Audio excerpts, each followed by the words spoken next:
গত 2-3 সপ্তাহ ধরে ডেঙ্গু আক্রান্তের সংখ্যা ঝাঁপিয়ে ঝাঁপিয়ে বাড়ছে পশ্চিম মেদিনীপুর জেলায়। আর এতেই চিন্তার ভাঁজ পড়েছে স্বাস্থ্য দপ্তরের কপালে। জেলায় প্রথম ডেঙ্গুতে মৃত্যু হলো ঘাটালের সুলতানপুরে। গত বছর জুলাই মাসে 1% এবং অগস্ট মাসে 7% ছিল ডেঙ্গুতে আক্রান্তের হার। চলতি বছরেও আক্রান্তের হার একই রকম।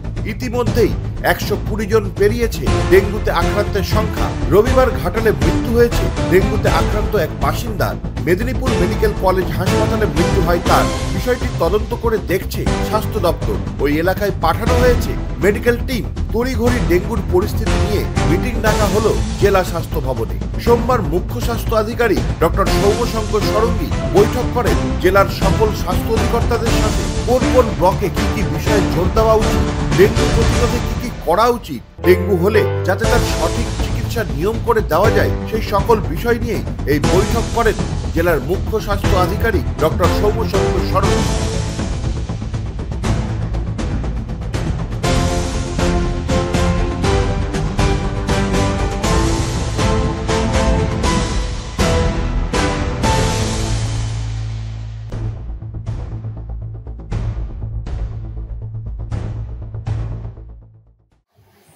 ডেঙ্গু আগের থেকে কেস অনেক বেড়েছে। গত 2-3 সপ্তাহে কেসটা ঝাঁপিয়ে বাড়ছে।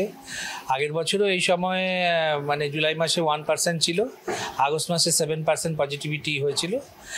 গ্রাফ যা দেখাচ্ছে তাতে করে তাই দিকেই আমরা চলেছি। আমাদের 120 পার হয়ে গেছে আমাদের নর্মাল যে ডেঙ্গু কেস হয়। কিন্তু দুঃখজনকভাবে একটা ডেথ হয়েছে কালকে, ঘাটালের কেসটা ডেথ হয়েছে।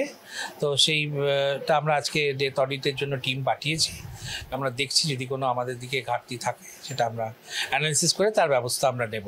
এবং এলাকায় মেডিকেল টিম আছে, সুলতানপুর বলে গ্রাম ঘাটালে, সেখানে এলাকায় মেডিকেল টিম আছে। এসিএমএইচ বিএমএইচের নেতৃত্বে টিম গত 2-3 দিন ধরে কাজ করছে। সুপারিনটেন্ডেন্ট অ্যালার্ট আছেন, আমরা দেখছি।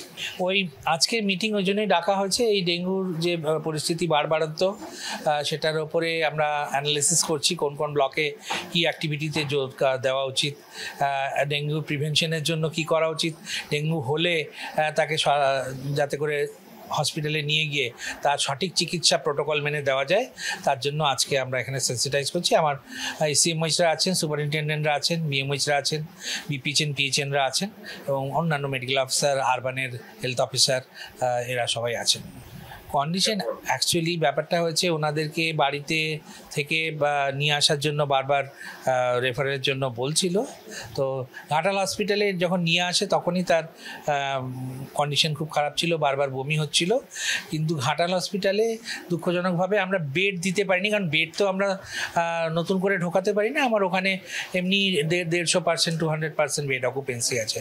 তো সেই জায়গায় দাঁড়িয়ে ওই ওয়ার্ডে সুপারকে ওনারা বলেছেন বেড দেওয়ার জন্য, সেটা বেড দেওয়ার জন্য কিন্তু মাটিতে চিকিৎসা শুরু হয়েছিল, কিন্তু ওরা তার জন্য ডিসস্যাটিসফাইড ছিলেন আমার কাছে যা খবর। তারপরে তারা নিজেরাই মিদনাপুর মেডিকেল কলেজ, নার্সিংহোমে বিভিন্ন জায়গায় নিয়ে গেছিলেন। আলটিমেটলি মিদনাপুর মেডিকেল কলেজ হাসপাতালে পেশেন্টটি মারা গেছে। টোটাল পুরো ব্যাপারটা কি হয়েছে বা কারো ঘাটতি ছিল কি না সেটা নিয়ে আমাদের তদন্ত কমিটি আমরা বসিয়েছি।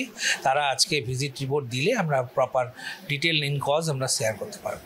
ডেঙ্গু 95% ক্ষেত্রেই নর্মাল ডেঙ্গু ভাইরাল ফিভার হয়, যেটা অন্য ভাইরাল ফিভারের মতো আসে চলে যায় 7 দিনের মধ্যে, এবং তার জন্য সাধারণ প্যারাসিটামল, জল, ফলের রস ইত্যাদি খেলেই হয়।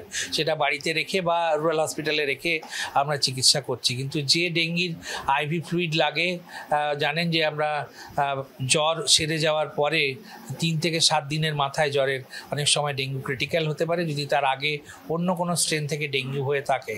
সেক্ষেত্রে তাকে শকে যাতে না যায় তার জন্য ফ্লুইড থেরাপি করতে হয়। সেটা দেওয়ার ব্যবস্থা আমার বিভিন্ন এসডিএইচ, এসএসএইচ যেগুলো আছে, সেটা ঘাটাল হতে পারে, সেটা ডেবরা হতে পারে, সেটা শালবনী হতে পারে, সেটা বেল্লা হতে পারে, সেটা মিদনাপুর মেডিকেল কলেজ হসপিটাল হতে পারে, এটাতে অবশ্যই হচ্ছে। এর সাথে এছাড়াও বিভিন্ন যে বড় রুরাল হসপিটালগুলো আছে, আমাদের চন্দ্রকোনা রুরাল হসপিটাল বলুন, সবং বলুন, হিজলি বলুন, দাঁতন বলুন, বিভিন্ন জায়গায় আমরা চেষ্টা করছি যতটা করে যদি ট্রিটমেন্টের দরকার হয় ইনিশিয়াল থেরাপি যাতে করে ওখানে যাওয়া যায়। না দরকার হলে যেহেতু মেডিকেল কলেজে একটা সমস্যা চলছে, আমরা মেডিকেল কলেজে পাঠাতে বারণ করেছি।